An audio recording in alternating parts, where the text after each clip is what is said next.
እኔ እንደውም አስታውሳለሁ በሰንበት ትምህርት ቤት የሊቀ ጠበብት አረጋወይንን እጅግ የምወዳቸው ማከብራቸው ትልቅ አባቴ ናቸውና አንድ ጥያቄ ጠይቃለች። እንዴ ምን ብለን ጠየቅናቸው? እጮኛ መቼ እንያዝ ብለን ጥያቄ አቅርበንላቸው ነበር። ምን አሉ?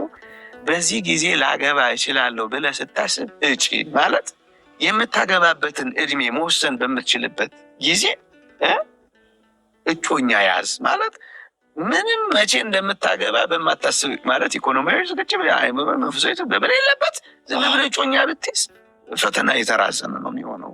መከራ ነው የምትቀበለው። መነካካቱ አለ። ሌላ ፈተና ውስጥ ነው የምትቀበለው። መለያየቱም አንተ የጠየቀኝ ሳይደርሱ መስረቱም ያለመዝለቁ የሚፈጠረው አንዱ በዚህ ነው።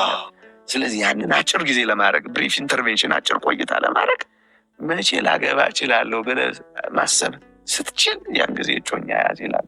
ከሌለ እንግዲህ ህይወቱ አይኖርም ማለት ግን አይደለም። ክርስቲያኖች በመጠን ስለምንኖር ብዙ ሰው ብትጠይቅ እርግጠኛ ነኝ በዚህ ህይወት ውስጥ በጣም በርካቶችን ብትጠይቅ ምንም ሳይኖረን የምንጀምር ጥቂት ነገር ይዘን ነው የምንገባው። ከዛ በኋላ እኮ ነው ብዙ ዛሬ የኢዮቤልዩ በዓላቸውን ሁሉ የሚያከብሩ ሰዎች የምታገኘው እንዴት ሆኖ ተገናኝቶ እንደሆነ ብትሰማ በጣም ነው